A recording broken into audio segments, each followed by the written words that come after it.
Good morning, good afternoon, good evening. It's December 14th, Thursday, 7:34 p.m. And welcome to our latest episode. This is Mark Yu. This is Wawi Santos for episode 92. Yes, and welcome to Mark Yu and Wawi Show.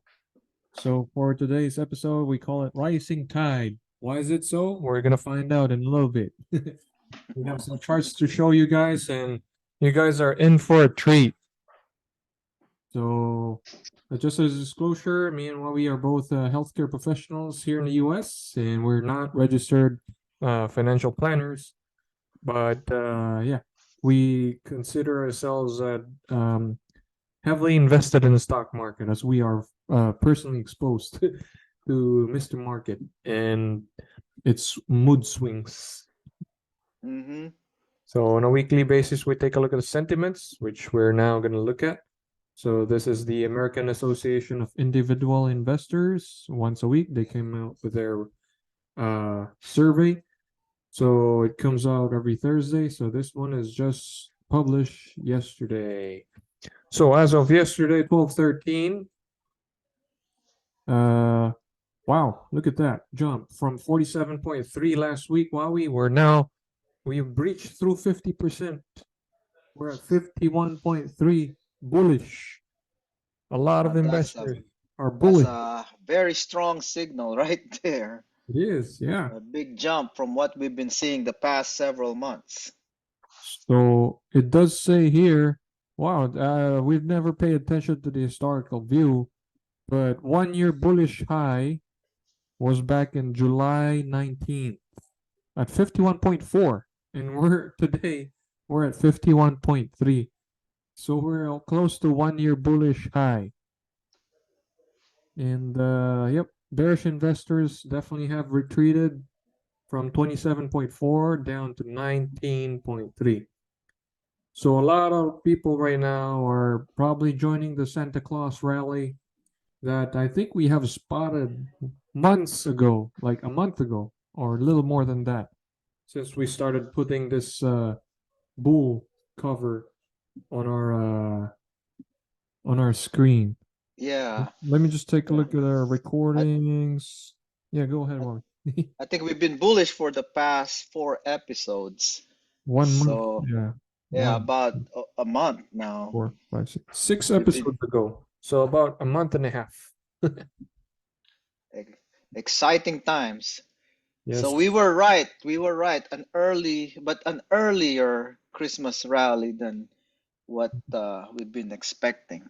It has been, yeah. At first, it was kind of a little difficult to tell, but because of the fluctuating investor sentiment, like a month ago, well, we were still at 45.3, but Hmm.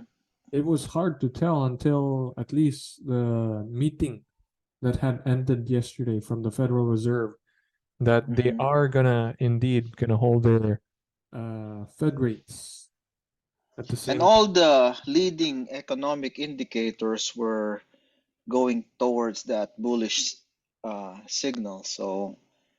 that's the that's what we've been thinking about every time we get the data. Yes. From jobs report and PPI, CPIs. Slowly but surely we're getting all these positive signals. Yes, that's true indeed. Yeah. Regardless how hard the Federal Reserve increase the interest rate for the past year and a half, the U.S. economy didn't fall into a recession. It just kept going. And yeah, the sustainability, the consumer spending was quite pretty strong still as of recent. So the fear and greed sentiment, the index, we are at greed 71 points compared to 66 1 week ago. And market momentum, look at that. So we are skyrocketing compared to the S&P 500 compared to its 125-day moving average. So this is an indicator that for sure a lot of strength is packed in to this we are 1 year high too. This rally right now we that had just started on November 9th. So it's been running for more than 4 weeks now. December 14th is today. So more than a month now that we are headed higher highs. We're now at 47.19 in the S&P 500 compared to the 4432, the 125-day moving average. So if we're gonna refresh our minds compared to last year, we have mostly trend on the downside, on the negative side of this yellow 125-day moving average. And it had stayed down there even until at least January 10th of this year, when the S&P 500 pierced through the moving average, and that was a good indicator right there. Mhm. And you can see all those deep valleys, those volatility on the chart that you can see, Yep. kind of shows the sentiment of the market throughout this year. True. Well, volatility, speaking of volatility, it's down again for this week, negative 2.88%. So in contrary, wow, S&P 500 itself, 3.13%, or $143, not dollars, but points. Points. So far this five days. I guess that guy, what's his name? Tom Lee. Bullish. Tom Lee. Tom Lee of Fundstrat. He has been correct throughout the year. Yeah, even last year, I think. And for this end of the year, he said it could reach to 47.50 based Wow. on his projections. We're almost And there. and he's we're 47.19 right now on the S&P. So we'll see. We'll see if he is true. And so if that's right, that he's been true last year as well, that will be 2 years in a row that he's been good He's really about predicting the trajectory of the market. he doesn't lose hope, and I think he has good fundamentals. If you're gonna listen to his interviews in CNBC, which he oftenly comes on. But that guy is always bullish, regardless what the situation. That's why I somewhat like him. It helps with the fear, So sometimes we get emotional when we're trying to hold a stock for the long term, and then we question our conviction. So it's good to have those data coming from an analyst like Tom Lee. Yeah, I agree. In the options market, so put meaning market investors are betting that the market would turn south, versus call, which is more bullish take. So a lot less people are buying put options, or a lot less people are thinking that the market would go down and need a insurance against this movement. So a lot less people are investing in put options at this point in time compared to calls, which is typical of in a bull market. So the Nasdaq for the past 5 days is also up 3.38%, which is good. The Nasdaq volatility, wow, what a drop, 8.38%. The volatility in the Nasdaq. So it was heading strong. It's still heading strong for Nasdaq Composite. Oh, let's see the move index. Move index tracks the volatility in the bond market. So it's always good to track this one too. Let's see. So the move index for the past 5 days is down 9%. So a lot less trouble even in the bond market. So the market is showing, whether it's stocks or bonds, they're showing certainty at this point in time, and the market loves that. Market loves when there's certainty that there's Federal Reserve backing, that they're gonna cut rates pretty soon. In fact, a Bloomberg article came out and had a good review of what just occurred yesterday. So this was published obviously yesterday. Federal Reserve prepares to shift to rate cuts in 2024 as inflation eases. So Jerome Powell now says officials have discussed the prospect of easing policy. So we haven't heard about easing for the longest time. despite the amazing rally that the S&P 500 has provided this year. S&P 500 itself returned 23% this year, and NASDAQ has returned, let me see, NASDAQ index has returned 42% so far this year. And this is the first time that we are hearing from no other than the chairman of the Federal Reserve himself of the prospect of easing policy. So the market loved this, and the market reacts bullishly, as well as the sentiments of the investors. Median forecast for next year. Oh, wow, you take a look. 3 rate cuts for next year. That's 75 basis points, or 0.75%. So where are we now? 5.25. So we're looking at 4.5% by next year. Can you believe that? The Oh, big look at that dot plot. Mhm. That tells everything, that the consensus of the Federal Reserve governors. Even on the way to 2025, they're looking at much lower, less than 4%. Wow, 3.75, somewhere between 3.5 and 3.75 actually by 2025. And 2026, they're looking even lower than 3.5%. Wow. Are we gonna see mortgage rates going down again? I believe so. Mm-hmm.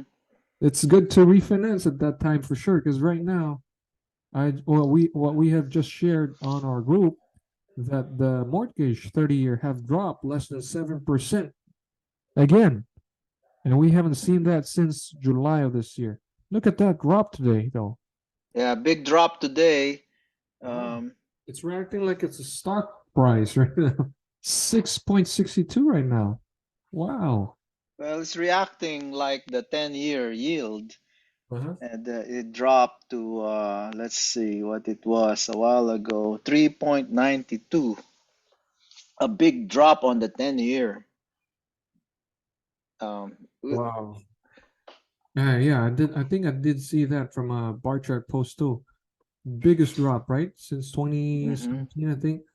So that's So I think the critical rate here, we're looking for the 30 years, the 6%.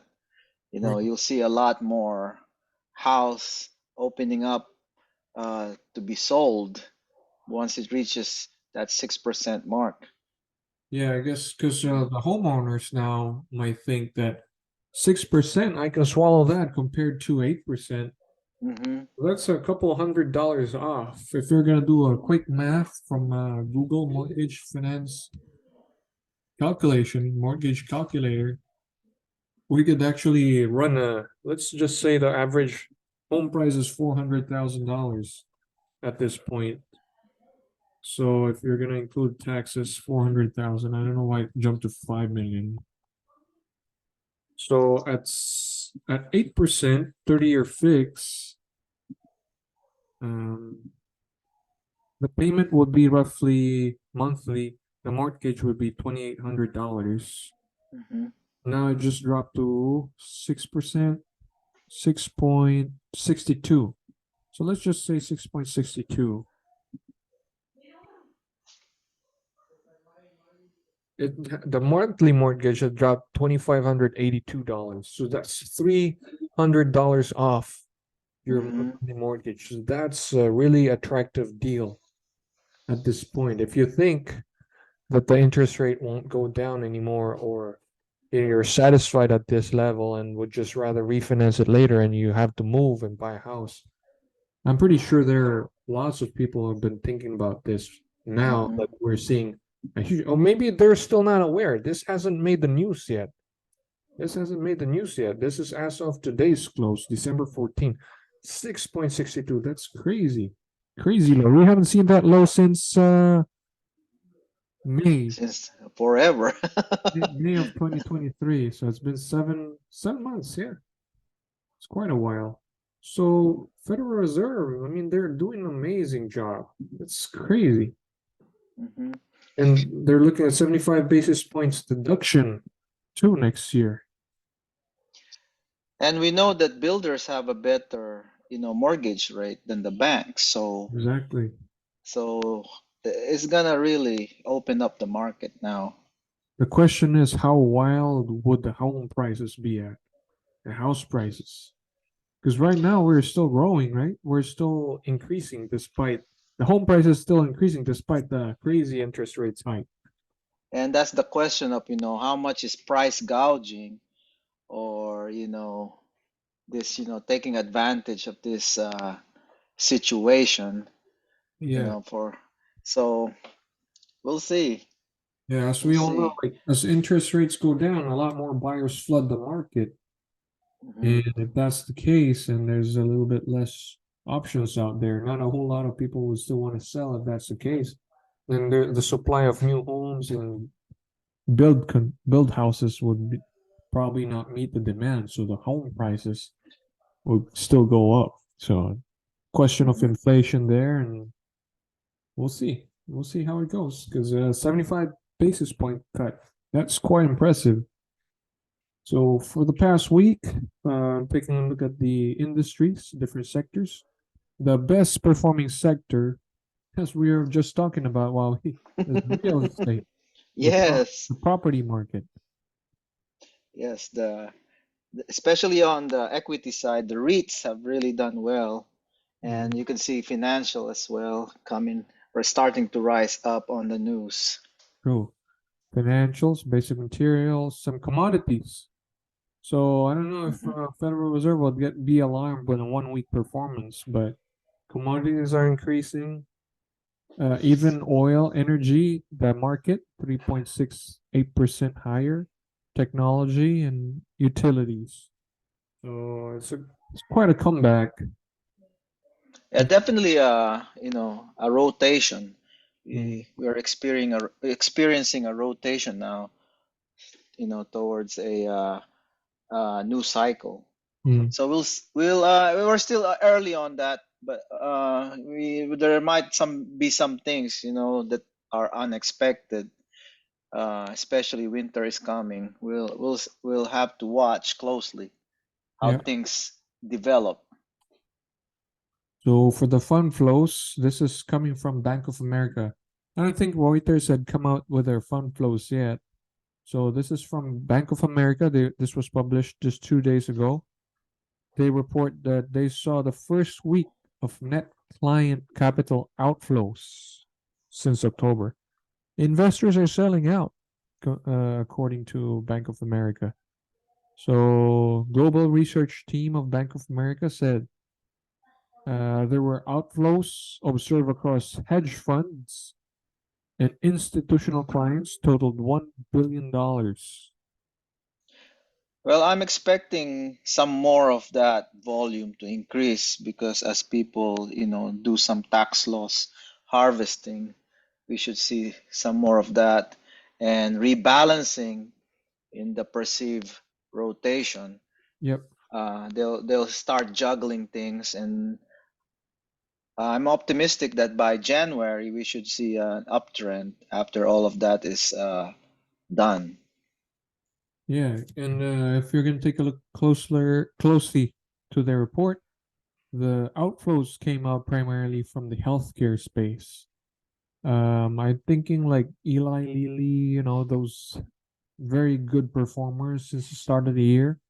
Hmm. Healthcare space notched their fifth straight week of outflows, while on the contrary, on the other end, infotech and communication services were able to pull the largest amount of inflows. Hmm. So they in fact still garnered some more funds, despite being the best performing sector of this year. Technology up 51.1%. So healthcare as a sector is only up 1.47%, but I have a huge feeling that it's the Eli Lilly's, the best performing.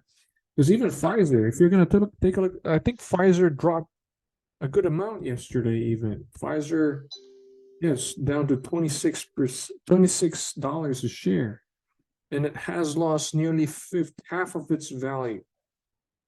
Pfizer, folks, has lost nearly half of its value. since the start of the year. The company that provided us the COVID vaccine is down nearly 50% since the start of the year. So I don't know what's up. Oh, let's take a look at Moderna even. I would be interested looking at Moderna. I think, I suspect it would be a whole lot lower. wow, Moderna is up 9%. I think it's because of a study that they had shared with, what's their part? Merck. Yeah, Merck and Moderna.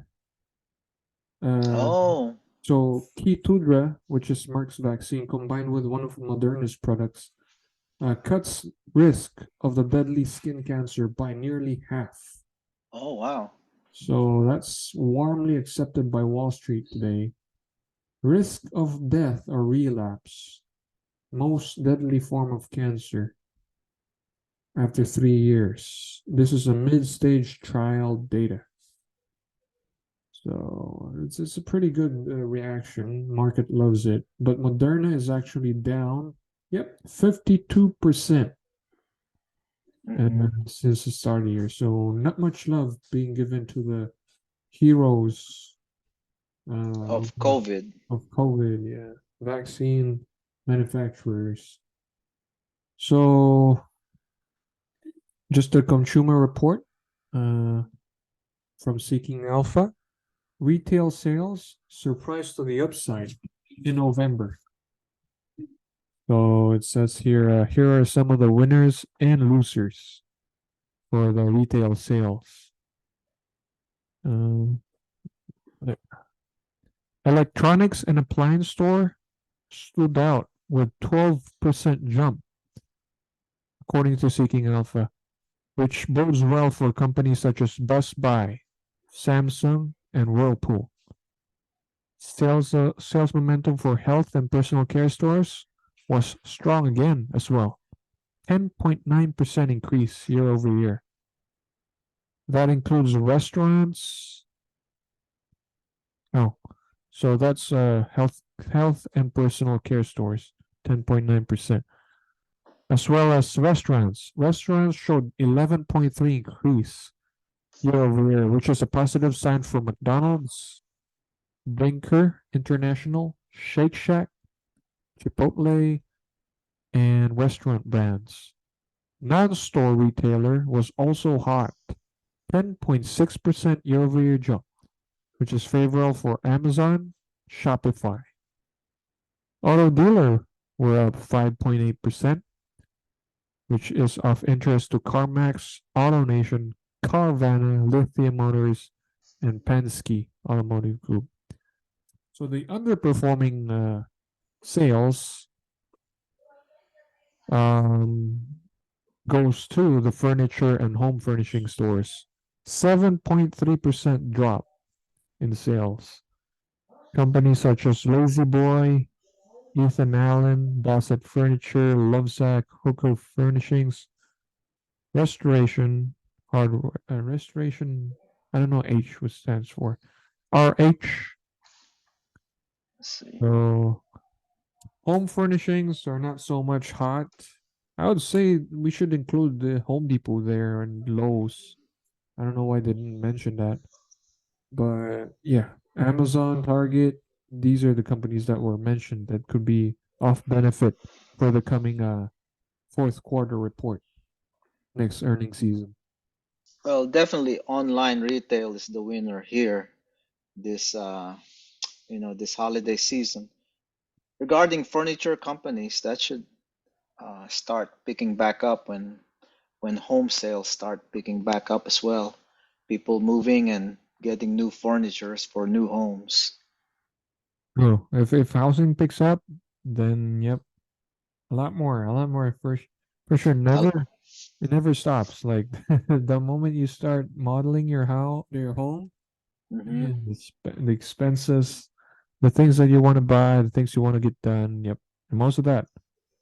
Well, I guess it's a combination. Amazon too. I get a bunch of stuff from Amazon, tables and whatnot. mhm. But yeah, for wood, nails, and whatever, Home Depot and Lowe's. Lighting as well. Lighting, yes. So this is a chart from our favorite source in Twitter or X.com. bar charts came out with this one of the snippets that we have in this episode. S&P 500 again. So we never get tired of seeing this chart because this is what mostly reflects the investment sentiment and as well performance. So they say is S&P 500 is currently the most overbought since September of 2020. Mm-hmm. So if we're going to take a look at September 2020, it's not even in this chart.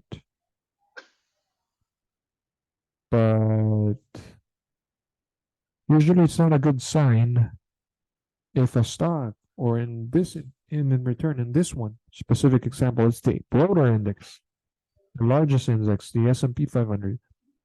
It's reaching the overbought territory. It's already reached this overbought territory. So a little bit heads up there. You don't want to be the last person joining the ride before it all goes down from here. But yeah, Santa Claus rally. Let's see how far that takes us. So not just the S&P 500, but also the small caps. The Russell 2000 iShares ETF. It is now the most overbought since October of 2017. That's crazy. Mm-hmm. That's 6 years of history right there. So let's see how much momentum is still left, right? What are the largest small caps? Or if not, we'll just take a look at Russell 2000 portfolio. I just want to see. So this is iShares website. Oh, here. Why not just go to Google? Largest holdings. Super Microcomputer, Light Wonder, Rambus, Simpson. I don't know which companies are these. Let me take a look at the iShares. Let's see if that's accurate. Holdings. Yeah, it's correct. Super Micro, Simpson, Light Wonder, Bellring, Elf Beauty, Elf Beauty, Rambus, Onto Innovation. See, I'm not really familiar with most of these companies. Duolingo is here. Appy, Fabonet MicroStrategy, which is mostly Bitcoin. Bitcoin company. Yes, Bitcoin investments too. They keep buying Bitcoins. Murphy Oil. Yeah, Ryman Hospitality is owner of hotels. Weatherford, some energy, Matador, Ensign Group. Wow, Champion, Meritage, Novanta. So not so well-known companies, but these companies are actually hitting new all-time highs. I mean, the strongest momentum. I'm surprised to see one of my holdings there, which is a construction company named Fluor. It's also done well. Right. All right. And yields too. So we haven't seen a lot of volatility in the treasury market. And the 10-year, like Wawi had pointed out earlier, it has plummeted to the lowest level since July. So, yeah, speaking of, we need to take a look at the 10-year versus 2-year spread. So we have this kind of comparison. As it goes down, the market goes up. So what I'm thinking right now, it should have gone down for the past 5 days as the market have rallied. So let's take a look if that stands true. 5 days. Whoop. Nope. So this starts on 12/10, December 10, and as of today, the it's coming to an inversion now, Wawi. Believe it or not, it's going the reverse. So I guess our thesis has been broken down. Maybe we can add the S&P 500. Nah, it doesn't show very well. So yeah, but this is a spike.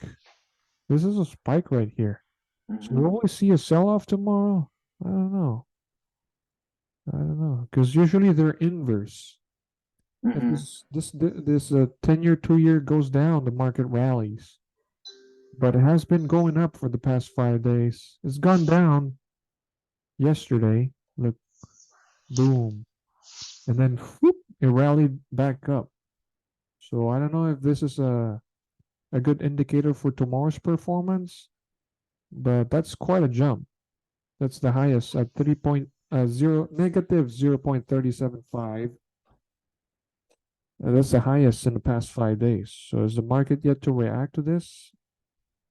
I don't know.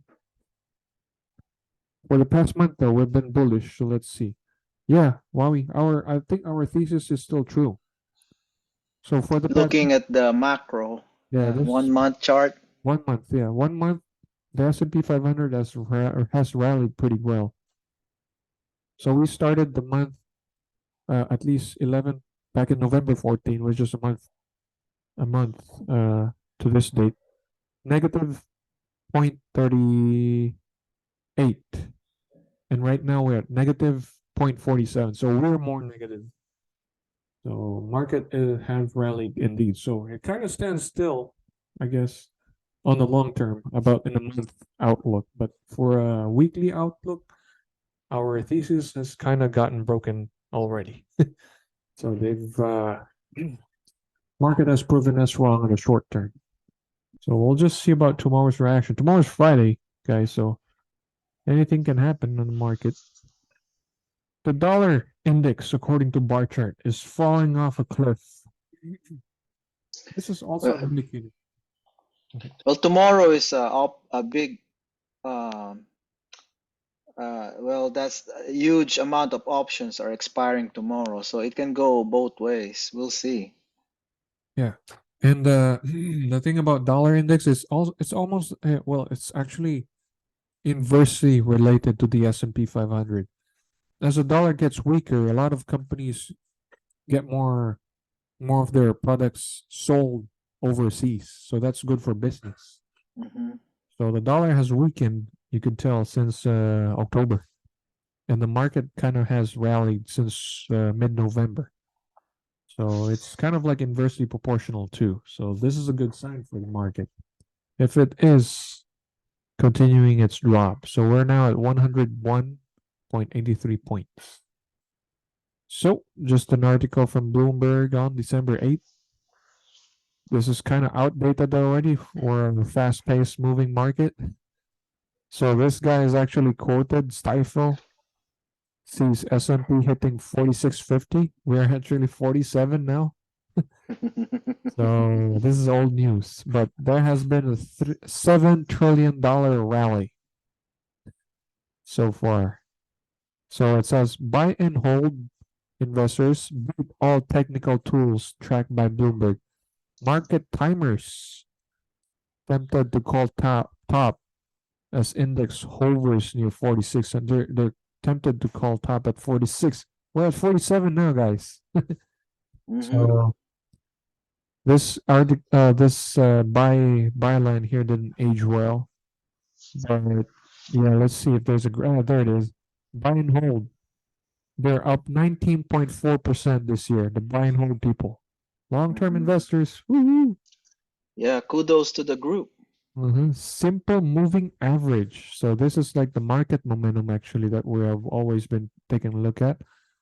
So you stay bullish if it's above certain indicators, simple moving. 14.6% relative strength index, which checks the overbought and oversold that we have just talked about. Right now we're at oversold territory, guys. So 9.1% for those people who follow this rule strictly. K band, I'm not really sure what that is. MACD as well. That'll Bollinger be the cross Bands. divergence of the moving average. Oh, but a little bit more technical than just the simple one. Simple moving, Hmm. it sounds like. Bollinger Bands, the rate of change of fear and greed. Really? Fear and greed? If you base Hmm. your investment to if it's over like too much fear or greed in the market, you will be down this year, Hmm. 7.1%. Stochastics didn't do well, negative 9%. So Unless you've been contrary to the fear and greed index, you'll be doing okay. true. Yeah. So that's a good review there by Bloomberg. So this was just published, shared by bar chart again on December 11th. So first half of next year, Evercore ISI thinks that the S&P 500 will lose close to 600 points from here down to 3970 during the first half as recession would materialize. So that's a negative call right there. I think JP Mm-hmm. Morgan follows this too. JP Morgan is the least Mm-hmm. bullish among Wall Street banks. Mm-hmm. So only time will tell. So this is a good chart from Bloomberg shared by Jeffrey Kleintop. Let's see what his credentials are. Chief Global Investment Strategist is Charles Schwab. He's indicating that each time inflation in China turned negative, the global economy, the world economy is in recession. So that was back in 2001, 2008, 2009, 2020. And right now, China is in deflation actually. China is negative. They're not growing in terms of their CPI. So this is another warning shot to us. So the Mm-hmm. valuation, the overbought level, not the valuation, but the overbought RSI, S&P 500, and the deflation that's happening in China. Two grave signs not to just discount stuff. So those are good reminders not to be overly bullish. Yeah, we have to think of it like a domino. China was first on that domino, and then followed by EU, and then followed by US. So Mhm. we're third in the row on those uh, that were affected after COVID and after the war. Mhm. True. So it remains to be seen what's going to happen in the next couple of months. But we're happy to have this rally. Everybody's benefiting from it, especially the long-term bullish investors out there. So Hmm. is it time to sell? No, we're not really triggering the sell signal at this point. I don't think. What do you think, Wawi? Are you going to recommend a sell or? Well, I did some tax loss harvesting, and then I also took some gains, more of the tax loss versus the gains. Took advantage of the rally. Mm, Uh, but I'm still looking forward tomorrow. I'm still bullish for tomorrow. Uh, so we'll see. We'll see what happens in the market tomorrow. But there's still recession fears, and it's justified because of the how fast the Fed uh, increase and how drastic the increase of the rate was. So there true. should be a shock in the system. Yeah, Uh, so I'm still anticipating a recession, maybe brief, hopefully, right. you know, for especially for our group members. Well, there you have it, folks. Here's another one recording to, and that we have been able to complete. And we have less than a minute to go. I appreciate your time, Wawi, today joining us. Thank you guys for tuning in. Please hit the like and subscribe button. Again, this is Mark Yu signing And out. this is Wawi Santos signing out. Like and subscribe, my friends.